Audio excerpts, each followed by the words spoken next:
Good morning students, मैं राधिका रस्तोगी आपका स्वागत करती हूँ। टॉपिक है आज का प्रत्यय। इससे पहले हमने पढ़ा था उपसर्ग। उपसर्ग में जो शब्दांश था वो मूल शब्द के पहले लगता था और जो ये प्रत्यय है ये मूल शब्द के बाद में लगता है। अनेक ऐसे शब्द जो अलग अलग शब्द जोड़कर बनाए जाते हैं जिससे उनके अर्थ में परिवर्तन आ जाए। अर्थात कहने का तात्पर्य है कि जो शब्दांश सभी किसी शब्द के अंत में जुड़कर नया शब्द बनाते हैं वे प्रत्यय कहलाते हैं।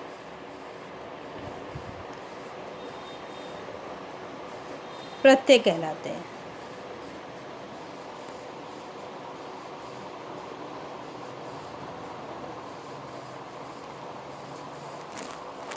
प्रत्येक शब्दों के अंत में लगते हैं। प्रत्यय शब्द के अंत में जुड़कर उसके अर्थ में विशेषता लाते हैं। ये शब्दांश होते हैं इसलिए इनका स्वतंत्र रूप से प्रयोग नहीं किया जाता, ऐसे उपसर्ग में नहीं किया जाता। प्रत्यय के भेद हैं प्रत्यय, कृत प्रत्यय और ददित प्रत्यय। कृत प्रत्यय अब आप देख रहे हैं लड़ाई, लड़ प्लस आई। लड़ क्या है? धातु है और आई क्या है? प्रत्यय है। यानी जहाँ पर धातु में प्रत्यय यानी शब्दांश लगेगा वो क्या होगा? कृत प्रत्यय होगा। लड़ एक क्रिया है, लड़ लकार क्रिया है तो वो क्या हो? इसमें आई प्रत्यय तो क्या होगा? लड़ आई, लड़ाई। हंसी, हंसी धातु हो गया हंस और प्रत्यय हो गया ई तो हंसी। वे प्रत्यय जो धातुओं के अंत में जुड़कर नए शब्दों का निर्माण करते हैं कृत प्रत्यय कहलाते हैं।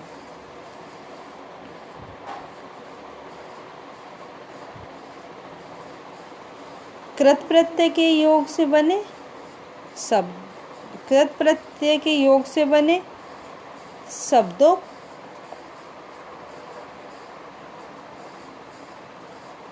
कृत प्रत्यय 5 प्रकार से होते हैं। कृत प्रत्यय कर्मवाचक प्रत्यय, करणवाचक प्रत्यय, क्रियावाचक प्रत्यय और भाववाचक प्रत्यय। कृतवाचक जो कृत प्रत्यय यानी कर्ता अर्थात क्रिया को करने वाले का ज्ञान कराएं वो कृत प्रत्यय कहलाते हैं।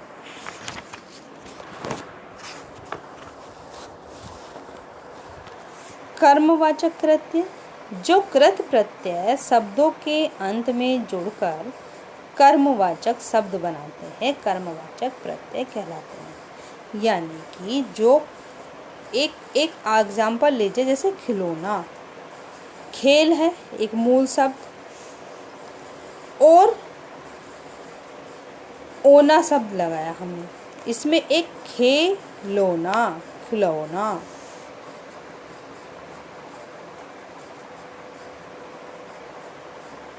जो कृत प्रत्यय शब्दों के अंत में जुड़कर कर्मवाचक शब्द बनाते हैं कर्मवाचक प्रत्यय कहलाते हैं।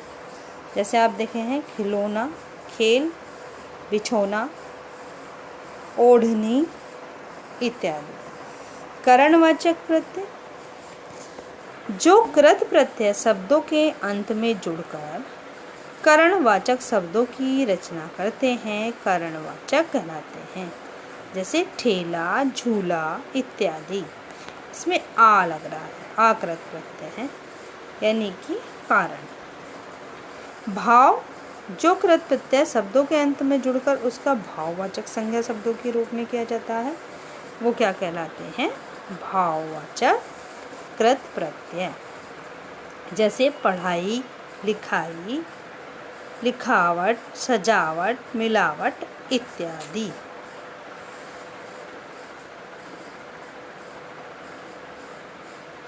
अब क्रियावाचक कृत प्रत्यय। क्रियावाचक कृत प्रत्यय जो कृत प्रत्यय शब्दों के अंत में जुड़कर क्रिया, विशेषण, संज्ञा की विशेषता क्रिया की रचना करते हैं। यानी कि जो कृत प्रत्यय शब्दों के अंत में जुड़कर विशेषण, संज्ञा या विशेष क्रिया शब्दों की रचना करते हैं वे कृत प्रत्यय कहलाते हैं। जैसे खा, खाऊं, टिकाऊं, पिलाऊं इत्यादि। अब आ जाइए दधित प्रत्यय। ये प्रत्यय का दूसरा भेद है। इसमें पहला शब्द संज्ञा हो सकता है, मूल शब्द संज्ञा हो सकता है, विशेषण हो सकता है और सर्वनाम हो सकता है।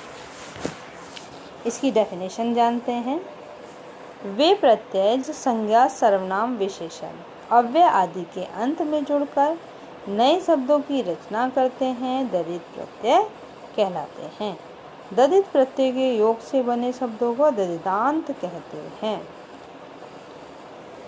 आप देखिए, मानव एक संज्ञा है और ता एक प्रत्यय।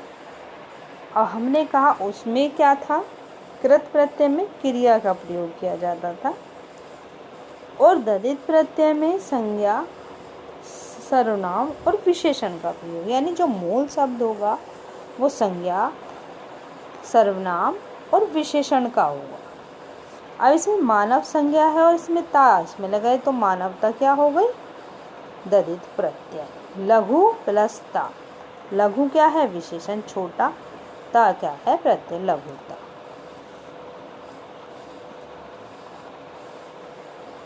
अब जानते हैं दधित प्रत्यय के प्रकार। दधित प्रत्यय 8 प्रकार के होते हैं।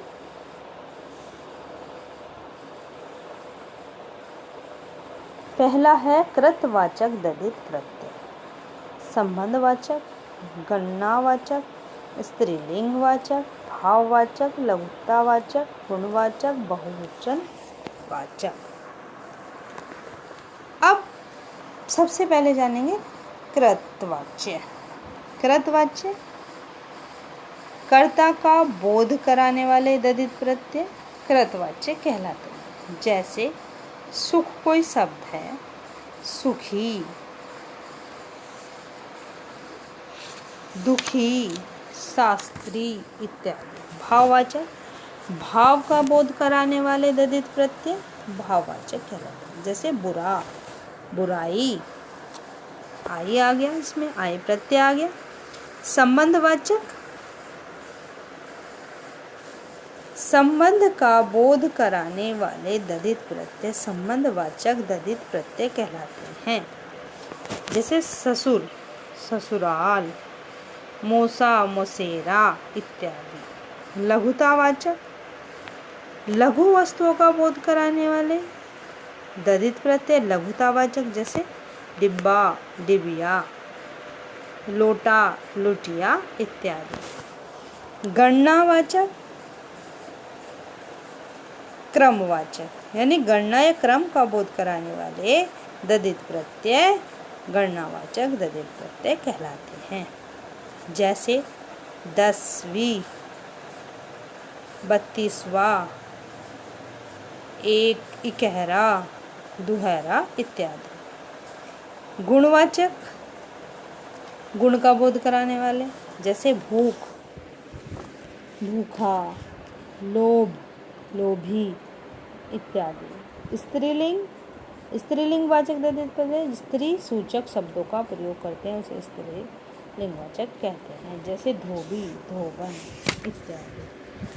बहुवचनवाचक बहुवचन का बोध कराने वाले दधित प्रत्यय बहुवचन दधित प्रत्यय कहलाते हैं।